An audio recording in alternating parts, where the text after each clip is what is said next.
அனைவருக்கும் வணக்கம். இது உங்கள் குரல், உண்மையின் குரல். இன்றைக்கு நாம் பார்க்க போற டாபிக் பார்த்தீங்கன்னா கருத்து கணிப்பா அல்லது கருத்து திணிப்பா. சமீப காலமாக மக்களவை தேர்தல் வர்றதுனால நிறைய ஊடகங்கள் தங்களுடைய கருத்து கணிப்பை வெளியிட்டு கொண்டு இருக்கிறார்கள். குறிப்பாக தமிழ் ஊடகங்கள், புதிய தலைமுறை, நியூஸ் 18 தமிழ்நாடு பார்த்தீங்கன்னா ரீசெண்டா கருத்து கணிப்பு வெளியிட்டன. அதுல பார்த்தீங்கன்னா நியூஸ் 18 பார்த்தீங்கன்னா 13% இது பாஜக பெறும் என்றும், புதிய தலைமுறை பார்த்தீங்கன்னா பாஜக 18% பெறும் என்றும் வெளியிட்டிருந்தாங்க.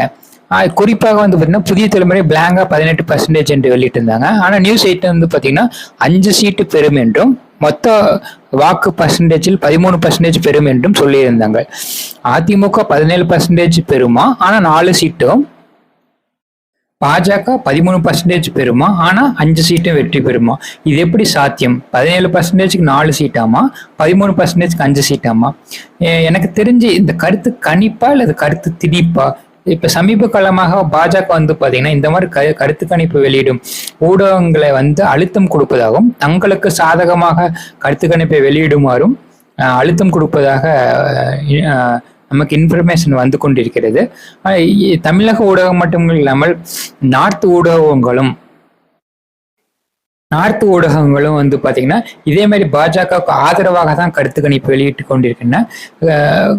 நிறைய அரசியல் விமர்சகர்கள் என்ன சொல்கிறார்கள் என்றால், பாஜக இந்த மாதிரி அவங்களுக்கு சாதகமான கருத்து கணிப்பை வெளியிடுமாறு அழுத்தம் கொடுப்பதாகவும் சொல்லப்படுகிறது. இந்த நிலையில் கருத்து சுதந்திரம் ஒரு கேள்விக்குறியாகவே உள்ளது. இதனால்தான் ஊடகங்கள் அனைத்தும் பாஜகவுக்கு ஆதரவாக கருத்து கணிப்பு வெளியிடுகின்றன.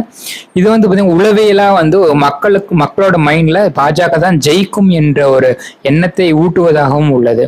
ஆனால் அரசியல் விமர்சகர்கள் என்ன சொல்கிறார் என்றால், என்ன கருத்து கணிப்பு வந்தாலும் மக்கள் இறுதியாக தங்களுக்கான முடிவை எடுப்பார்கள் என்று சொல்லப்படுகிறது. ஸோ பொறுத்திருந்து பார்ப்போம் பாஜக எத்தனை சீட்டு பெறுது அப்படின்னு. நமக்கு கிடைத்த இன்ஃபர்மேஷன் படி பாஜக பழைய மாதிரி சீட்டுக்களை பெறாது. ஏன்னா இந்திய கூட்டணி மிக வலுவாக உள்ளன.